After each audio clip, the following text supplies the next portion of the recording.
नसरीन की तदफीन मुकम्मल हो चुकी थी। नसीमा रस्म कुल के बाद वापस अपने घर मुंतकिल हो गई। घर में हर लम्हा एक अजीब सन्नाटा छाया रहता। ये सन्नाटा दिन भर में 3 से 4 मरतबा इस वक्त मुर्तइश होता जब नसीमा मोबाइल फ़ोन पर शोहर और बहन की तस्वीरें देखते आबिद की लाश मिलने के मकाम को देखकर बिलखते हुए रोया करती। उसामा के आने के बाद वो अपने कमरे तक महदूद हो जाती। अक्सर खाना भी वही मंगवा लेती। अगले 3 रोज़ इसी कशमकश, खामोशी और उलझनों में बीत गए। मकीन एक दूसरे से नज़रें चुराते फिरते रहे। चौथे रोज़ मायरा अपनी वालिदा के यहाँ चली गई। माहीन के चले जाने से सन्नाटा मज़ीद दबीर हो गया। शाम को उसामा की दफ्तर से वापसी हुई तो समरीन ने खाने की मेज़ पर इससे बात करने का फ़ैसला किया। नसीमा भी वहीं मौजूद थी। ऐसा कब तक चलेगा मेरे भाई, कैसा? उसामा ने नज़रें मिलाए बगैर जवाब दिया। तुम्हें अच्छी तरह इल्म है कि मैं क्या कहना चाह रही हूँ। वो शिकवा की ना हुई। अम्मी और तुम्हारी ये बोलचाल कब तक बंद रहेगी? अपनी ये खामोशी खत्म कर दे दोनों प्लीज़। समरीन ने इन दोनों के सामने हाथ जोड़ दी। वो इस सूरत हाल से हकीकतन बहुत आजिज़ आ चुकी थी। उसामा की आंखों में नमी सी चमक उठी। इसने हसरत भरी निगाह वालिदा पर डाली और लम्हाती तवक्कुफ के बाद अपनी नशिस्त से उठकर नसीमा के पास आ बैठा। मेरी वजह से अगर आप दुखी हुई हैं तो आई एम सो सॉरी। नमी हल्के आंसुओं में तब्दील हो गई। नसीमा के आंसू भी रवा हो गए। इसके रंगत जर्द और होंठ खुश्क हो चुके थे। दोनों माँ बेटे में ये आंसुओं भरी खामोशी कुछ देर यूं ही तारी रही। नसीमा इस दौरान गहरे सांस ले रही थी। इस सुकूत का आत्मा इसी ने शिकस्ता आवाज़ के साथ किया। ये सब क्या हो रहा है? ये सब आखिर हो क्या गया? हमारे घरों और रिश्तों को किसकी नज़र लग गई? ये सब ऐसे ही लिखा था अम्मी। मौत का वक्त मुकर्रर होता है। इन तीनों की मौत ऐसे ही लिखी हुई थी बस। समरीन ने अकब में अपने बाजू उनकी गर्दन में हमाइल किए। लेकिन मुझे ऐसा क्यों लग रहा है कि ये मसाइब हमने खुद अपने गिर्द घसीटे हैं? उन्होंने अपने खुश्क होते होंठों पर जुबान फेरी और खुश्क तर होता हलक थूक निकल कर तर किया। ऐसा वहम क्यों कर रही हैं आप? उसामा ने इनका हाथ थाम लिया। वहम नहीं है, मेरा दिल कह रहा है कि हमसे कहीं ना कहीं कोई गलती हुई है, कोई बहुत बड़ी गलती। वो बेबसी से बोली। चेहरे की रंगत यकदम मजीद जर्द हो गई। लेकिन कैसी गलती? मौत तो बरहक है। जिंदगी और मौत की आंख मचोली तो सारी उम्र चला करती है। मौत का जहाँ जोर चलता है जिंदगी को दबोच लिया करती है। समरीन ने वालिदा के बाल सहलाए। पता नहीं, यही तो समझ नहीं आ रहा। बस एक खलिश का एहसास होता है जो हर लम्हा बढ़ता ही चला जाता है। नसीमा ने भींची हुई आवाज़ में कहा। इनके होंठ नीलगुम होने लगे। पेशानी पर पसीने के कतरे उभर आए। सांस लेने में भी शदीद दुश्वारी महसूस हो रही थी। वो चंद लम्हे गहरी सांस लेकर अपनी तवानाई बहाल करने की कोशिश करती रही। फिर एकदम ही दाएं हाथ से सीना थाम लिया। क्या हुआ है अम्मी, अब ठीक तो है ना? उसामा बौखलाया। नसीमा ने जवाब देने की कोशिश की लेकिन जुबान खुश्क होकर तालू से चिपक गई। गाड़ी निकालो उसामा, इमरजेंसी में ले चलते हैं अम्मी को। समरीन घबराए हुए लहजे में बोली। ठीक है, तैयार हो जाओ फौरन, इसने उजलत में कहा और फ़ोन से मायरा का नंबर मिला लिया जो चौथी घंटे पर उठा लिया गया। अम्मी की तबीयत ख़राब हो गई है मायरा, मैं और समरीन इन्हें लेकर केयर टेकर हॉस्पिटल जा रहे हैं, तुम भी किसी के साथ पहुंच जाओ। लेकिन माहीन अभी ही सोई है वो। मायरा वाज़ेह तौर पर मुतज़ब्ज़िब हुई। ओ यार, इसे वहाँ छोड़ दो, कुछ देर की ही बात है बस। वो झिंझला कर बोला था। ये झिंझलाहट इस सोच के बायस थी कि अगर वो मायरा को फ़ोन कर किस बात की इत्तला ना देता तो वो बाद में नाकाबिले बर्दाश्त बवाल खड़ा कर देती। अच्छा ठीक है, मैं पहुँचती हूँ थोड़ी देर तक, इसने बददिली से कहा। उसामा ने कुफत से फ़ोन बंद कर दिया। समरीन खुद को एक चादर में लिपेटे नसीमा की चादर भी ली। उसामा ने फ़ौरन गाड़ी निकाली और तेज़ रफ्तारी से अस्पताल की जानिब बढ़ गया। रात अपने आखिरी पहर में थी। वह नीम तारीख कमरे में बिस्तर पर नहायत मसरूर अंदाज में लेटा हुआ था। गुज़श्ता शिकार की कामयाबी का सुरूर व खुमार ताहाल इसके दिलो दिमाग पर छाया हुआ था। ख्वाही खौफ और उलझन महसूस हो रही थी मुझे। कुछ भी तो हुआ नहीं और एक और कामयाबी मिल गई, इसने मुसर्रत से सोचा। अब अगला शिकार खेलने का वक्त आ गया है, इन्हें मोहलत नहीं देनी मजीद। ये मौत के दबाव में ही रहे तो अच्छा है। मुसर्रत की जगह सिफाकी ने ले ली। इसी असना में इसने गैर इरादी तौर पर अपना मोबाइल फ़ोन उठाया और आदतन व्हाट्सएप खोलकर स्टेटस चेक करने लगा। स्क्रीन पर देखते हुए इसकी आंखों की पुतलियाँ एकदम सुखड़ी हुई थी। उसामा की जानिब से एक स्टेटस जाहिर हो रहा था। मेरी वालिदा को हार्ट अटैक हुआ है, वो अस्पताल में दाखिल है, दुआ की अपील। ओह, इसने होंठों को गुलाए की शक्ल देकर इस लफ्ज़ को तवील किया। मेरी बेबी की ममा अस्पताल में है, मेरा बेबी परेशान है, दुआ करवाना चाहता है। चलो ज़ोर शोर से दुआ करते हैं। परवरदिगार इसकी तकलीफ़ में जानलेवा हद तक इजाफा फरमाए। परवरदिगार इस ख़ानदान को मुकम्मल तौर पर मेरे ही हाथों नेस्तो नाबूद करवाना। इसकी आंखों में शरारे लपकने लगे। कुछ लम्हे बाद इसके चेहरे पर एक चमक दर आई। तकलीफ़ में इजाफा तो मेरे हाथों भी हो सकता है और यस बिल्कुल हो सकता है। इसके जिस्मानी एतवार में शदीद बेचैनी पैदा हो चुकी थी। पर्दा तस्वीर ने एक बार फिर कुछ तस्वीर मुतहरिक कर दी। अक्कड़ पकड़ बम्बे वो 80-90 पूरे 100 से निकला दागा, चोर निकल कर भागा। फिक्रे के अख्ताम पर दिखाई देने वाली तस्वीर से इसकी नज़रों में शरारे मजीद आतिशी हो गए। हाय हाय, ये शिकार तो इस आंटी को जीते जी ही मार देगा, इसने सुरूर से सोचा। अक्कड़ बक्कड़ बम्बे वो 80-90 पूरे 100 से निकला दागा, चोर निकल के भागा, चोर निकल के भागा, चोर निकल के भागा। वो दोनों हाथ फिजा में उठाए एक दायरे में घूमते हुए दोहराने लगा। नसीमा को अस्पताल में दाखिल हुए 3 रोज़ बीत चुके थे। समरीन और उसामा मुस्तकिल तौर पर इनके पास ही थे। मायरा दिन में एक बार घर जाकर काम वगैरह निपटाने के बाद खाना तैयार कर लाती। इस जिस रोज़ भी वो थोड़ी देर पहले माहीन को साथ लेकर घर गई थी। उसामा इसे रिक्शे तक छोड़ने के बाद अंदर आया और थके हुए अंदाज में कुर्सी पर बैठ गया। क्या बात है, तबीयत तो ठीक है ना? समरीन ने तशवीश से पूछा। हाँ ठीक है। इसने बोझल सांस खारिज की। डॉक्टर से मुलाकात हुई? वो मुस्तरब थी। हाँ, पर डॉक्टर इनकी हालत के बारे में काफ़ी मायूस है। बुखार के बारे में इसने यही कहा है कि टाइफाइड का खतरा हो सकता है, लिहाजा टेस्ट करवा लें। या अल्लाह, ये हम किस दलदल में फंस जा रहे हैं। समरीन भी डैसी गई। उसामा खामोश नजरों से इसे देखता रहा। इसी स्नाह में इसके मोबाइल की घंटी बजी। इसने बेजारी से फ़ोन एक जानिब रख दिया। क्या हुआ, किसका फ़ोन था? समरीन ने बरसबीले तज़किरा पूछ लिया। अननोन नंबर था कोई, मुझे उठाना ही नहीं। बस इस दिन सेंटी होकर एक गलती कर दी थी मैंने। अम्मी की तबीयत का स्टेटस लगा दिया था। अब हर कोई फ़ोन करके अस्पताल आने के दर पे है। ये तो होना ही था। तुम क्यों नहीं आने देना चाहते किसी को? वो जी, अगर कोई वाकई इयादत के लिए आना चाहे तो हर्ज नहीं है। यहाँ मसला ये है कि हर एक अपने ही तजस्सुस में है, हर एक के अपने ही अंदाजे, अपने ही सवाल और अपने ही जवाबात हैं। मैं ये सब अफोर्ड नहीं कर सकता। मैं इस वक्त जिस मेंटल कंडीशन में हूँ ये सब वाकई अफोर्ड नहीं कर सकता। इसलिए मैंने मायरा को भी मना कर दिया है कि वो किसी से इस बात का जिक्र ना करे। और तुम्हें लगता है कि वो इस बात पर अमल करेगी, किसी को कुछ बताएगी नहीं? समरीन के अंदाज में हल्की सी तलही दर आई। उसामा ने चौंक कर इसकी जानिब देखा और मुस्तरिब होकर होंठ कुचलने लगा। मैं मानता हूँ समरीन, अम्मी और तुम्हारे शिकवे काफ़ी हद तक दुरुस्त भी हैं। मुझे ये कहते बल्कि सोचते हुए भी दुख होता है कि मायरा अपनी ज़ात में बेहद खुदगर्ज, खुदसर और हट धर्म है। मेरा शादी का फैसला गलत था। मैंने शादी के वक्त इसमें जो खूबियाँ देखी थी वो गुजरते सालों में जाने कहाँ खो गई हैं। इसने शिकस्तगी से कहा। नहीं मेरे भाई, इस मामले में सारा इल्ज़ाम मायरा पर नहीं डाला जा सकता। ये बात मैं बहसीयत औरत कह रही हूँ। जब औरत की ज़ात की नफ़ी की जाती है, इसे खुलकर सांस लेने का मौका ना दिया जाए तो वो ऐसे ही बेहिसी और खुद गर्जी का मुजाहरा करने लगती है। इस मामले में काफ़ी हद तक अम्मी की जाती है। उन्होंने तुम्हारी लव मैरिज कभी कबूल ही नहीं की। अगर मायरा की जगह उनकी पसंदीदा कोई लड़की आती तो इसके लिए शायद ऐसा ना होता, लेकिन मायरा को मार्जिन देने के लिए तैयार नहीं होती अम्मी। समरीन ने बड़ी वजाहत से सूरत हाल का तज्जिया किया। उसामा इस दौरान खामोशी और संजीदगी से इस बात को सुनता रहा। समरीन का ये तज्जिया इसके दिल को लगा। थैंक यू मेरी बहन, तुमने वाकई मेरे जहन से एक बोझ हटा दिया है। अब मैं अपने तरीके से हैंडल करूँगा। वो ममनूनियत से बोला। घर जाकर थोड़ी देर आराम कर लो, इस तरह तो बीमार हो जाओगे। समरीन ने तशवीश से देखा। नहीं, घर जाने का वक्त नहीं है, थोड़ी देर ऑफिस जाना होगा, मुझे कुछ ज़रूरी फाइल्स देखनी है, बल्कि यहीं ले आऊँगा फाइल्स। ठीक है, बेफिक्र होकर जाओ, मैं देख लूँगी सब यहाँ। इसने यकीन दिलाया। उसामा ने मशकूर नज़रों से इसे देखा और दफ्तर की तरफ रवाना हो गया। मायरा घर पहुँचने के बाद काफ़ी मसरूफ़ रही। इसने समरीन और शोर के लिए खाना बनाने के बाद नहा धोकर कपड़े तब्दील की और चाय का कप थामे टीवी लॉन्च में आ बैठी। इसके जहन में बेटी की सालगिरह के मनाजिर रखसा दे, जब हर चेहरा खुशी और पुरजोश से महक रहा था। इसके बाद तो हर शय तलपट होकर रह गई थी। वो चाय के घूंट लेती, सोचों के चुंगल में भटकती रही। इसके असाब पर एक अजीब सी थकावट और बोझल बनता रही थी। घड़ी की सुइयां अपना सफर तय करती रही। इस दौरान माहीन ने भी अपनी 2 घंटे की नींद पूरी कर ली। मायरा ने इसे तैयार किया और सामान उठाए घर से बाहर निकले। इसने ऑनलाइन सर्विस के जरिए रक्षा मंगवाया था। घर से बाहर आते ही इसकी निगाह एक सनाशा चेहरे पर पड़ी। आप यहाँ इस वक्त पहचान लिया आपने मुझे? सुरमई लिबास पहने इस शख्स ने मुस्कुरा कर दरियाफ्त किया। जी बिल्कुल, आपको कैसे बुला सकती हूँ? वो भी खुश दिली से मुस्कुराई। आपके ससुर की वफात का बहुत अफसोस हुआ और आप सुनाए आपकी सास भी हॉस्पिटलाइज है।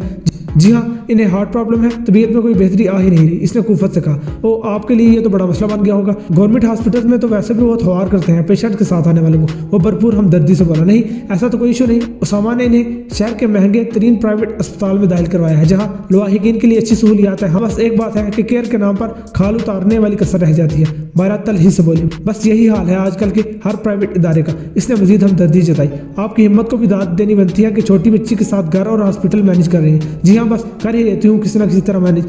अगर इनकी जगह मेरी वालिदा होती तो भी मैं ऐसे ही याद रखती ना उनका। मायरा ने आजिज़ जवाब दिया और अलविदाई कलिमात कहते हुए रिक्शे में बैठ गई। इस रात वो एक बार फिर अपने कमरे में मौजूद इस तरह से टहल रहा था। इसकी तवक्को के अन मुताबिक मायरा ने अपनी रवानी में मुतलबा मालूमात उगल दी थी। इसने अपना मोबाइल फ़ोन निकाला और केयर हॉस्पिटल के बारे में मालूमात हासिल करने लगा। अगले 20 घंटे में इसकी सेहत मुकम्मल हो चुकी। इसे अपना अगला शिकार खेलने के लिए हिकमत अमली बनानी थी। अगली दोपहर अस्पताल के एक छोटे से पार्क में मौजूद था। यहाँ रहकर वो न सिर्फ सीसीटीवी कैमरों से खुद को पोशीदा रख सकता था, बल्कि अगले हदफ तक भी बआसानी पहुँच सकता था। मायरा की नफ्सियात के पेश नज़र इसे भरपूर यकीन था कि वो ज़्यादा देर वार्ड में नहीं रहती होगी। वो एक सैलानी रूह थी। इसे आज़ादी और खुद मुख्तारी बहुत ज़्यादा पसंद थी। इस आड़ में आने वाला हर इंसान इसके लिए नफ़ी हो जाता था। वो ऐसे मुकाबले के बारे में रत्ती बार भी परवाह नहीं करती थी। नसीमा का हाल भी कुछ ऐसा ही था। इसकी रोक टोक, नुक्ताचीनी और नापसंदीदगी ने मायरा का दिल बेहद खट्टा कर दिया था। वो बेटी के साथ 2-4 घंटे मुख्तसर पार्क में चली आया करती। यहाँ इसके अलावा कई ख़वातीन अपने बच्चों के हमरा मौजूद होती। चंद एक से तो मायरा के हाथ से खुशगवार ताल्लुकात इस्तवार हो गए थे। माहीन भी इन बच्चों के साथ खेल कूद में खुशी महसूस करती थी। इस रोज़ भी वो अपने मुकर्रर वक्त पर इस पार्क में चली आई। सवाए इत्तिफाक के इस वक्त मायरा के नए हल्का अहबाब की 2 ख़वातीन भी वहाँ मौजूद थी। वो मामूल के मुताबिक इनसे गुफ्तगू और बाहमी दिलचस्पी के मशागिल पर तबादला ख्याल करने में मसरूफ़ हो गई। माहीन अपने हम उम्र बच्चों के साथ आंख मचोले खेलने लगी। ग्रेट विटनेस, रियली ग्रेट, आज तो कुदरत मुझ पर बहुत ही मेहरबान है, इसने सुरूर से सोचा। बच्चे अब अपनी अपनी मुंतखब शुदा जगहों पर छुपने लगे। माहीन ने एक चौड़े तने वाले दरख्त की आड़ ली थी। वो वक्त ज़ाया किए बगैर इस दरख्त तक गया और बाईं हाथ से माहीन का मुंह दबा लिया। माहीन इस उस्ताद पर मचल कर रह गई, लेकिन कोई भी इसकी जानिब मुतवज्जो नहीं था। दिल तो चाह रहा है कि तुमसे बहुत सी बातें करूं, लेकिन ऐसा नहीं हो सकता। इसने सिफाकी से सरगोशी की।